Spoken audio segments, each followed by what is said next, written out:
Alrighty, so welcome to my demonstration of my program here for the claims application. We had to make the contract monthly claim system application that we have to make for programming.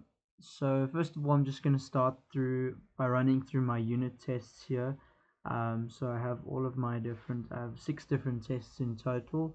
The first one here checks for if the hourly rate, the amount that a person earns is correct, followed by if the notes is filled in correctly, then checking if when an document is uploaded, if it's uploaded correctly, and it posts, and then the next 3 are just checking for if when a coordinator approves, rejects a claim, or if the status of when a claim is posted, if it stays at pending when it starts off. So let's just quickly check for if these tests are run. I have included these screenshots inside a Word document, but you'll see that I have run all the tests already, and here they are.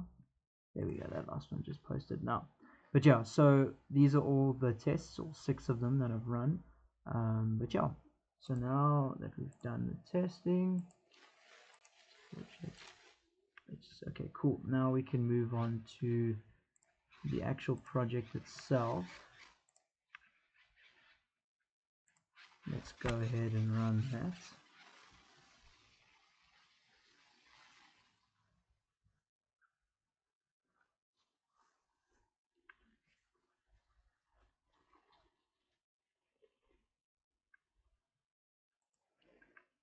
Okay, cool, perfect. So I kept the login, it's just a basic login. So let's just go password.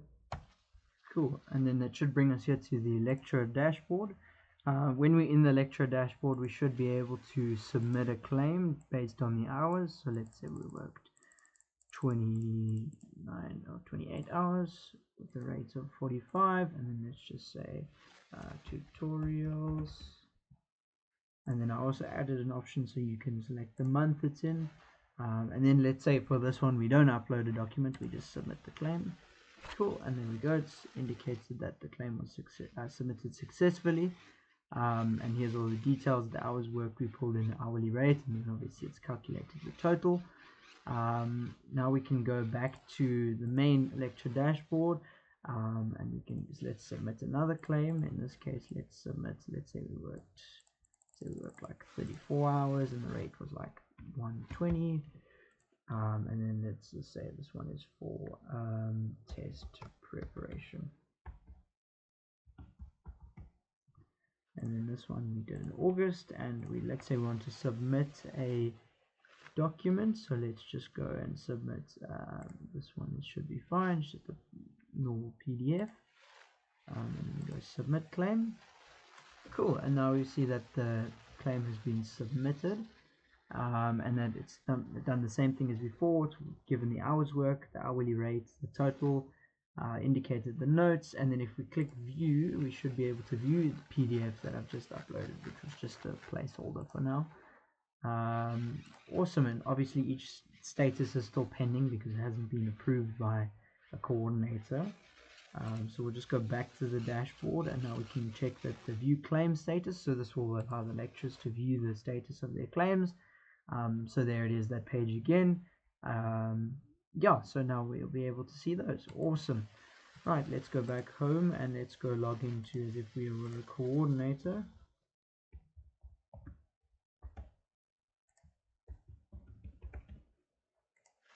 Perfect, so here we are on the academic coordinator page. Here we'll be able to manage the approvals that we make. So obviously I haven't coded in the part that states which lecture it is, however that was not needed for now. But you'll see here we have once again the option to view, to approve and reject, as well as view the documents that a lecturer has uploaded. Additionally, if we go view all claims, we have this portal here that will allow us to see the pending claims, the approved and the rejected. So what we can do is go back to the pending claims, and let's say we reject this one. Perfect, it's been rejected. And let's say we approve this one. Awesome. So now if we want to view so we have no pending claims waiting in the queue, so now we can go view all claims, and now we'll see here that we've had one approved claim, which was this one at the bottom, and we rejected this top one here. Obviously still able to view the document that's there, which is perfect. And if we head back to the dashboard now and we go home and we go log in again as a lecturer, and we go view the claim status, we'll be able to see here that it's updated and that this one was rejected and this one was approved. Right, and let's just go one more time and let's just go submit another claim. Let's say this one was like for 150, and let's say this one was for exam prep.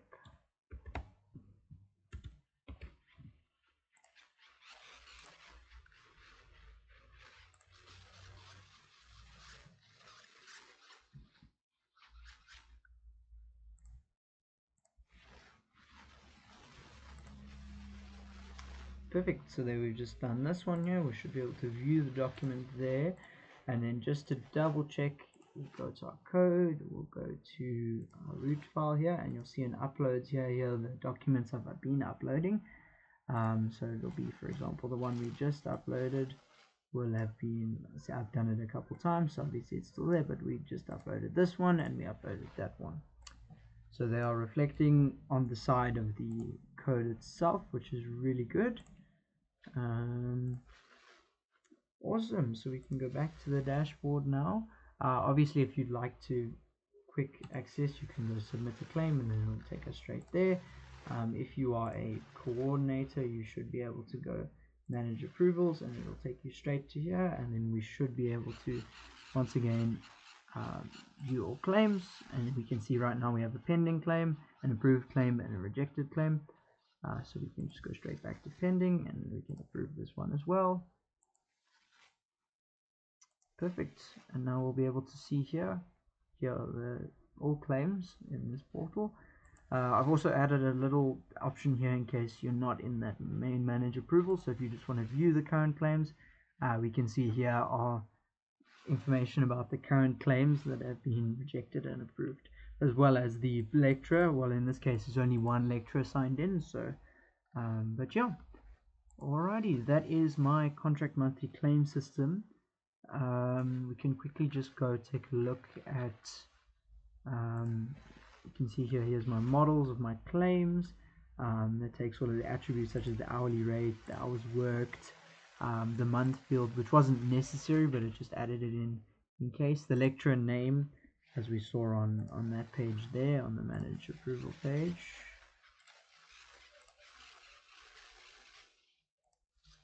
This page here, and then the unit tests, which we covered below, which we just have a little attribute here that allows the unit test to pass correctly.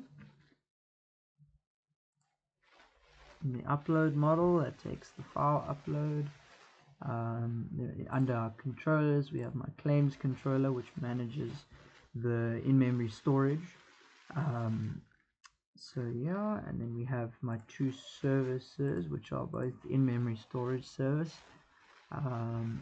One passes the lecturer name and the claims, and the file upload, and then the other one controls has the methods that allows for a claim to be added, to get a claim, to upload the claim, as well as uploading the files. For example, this upload file async, it tells it what location it looks for the www root file, and then in there it looks for the uploads file. If the uploads file doesn't exist, then it will create it and then essentially save it to, as we saw there in the uploads file, it saved it there.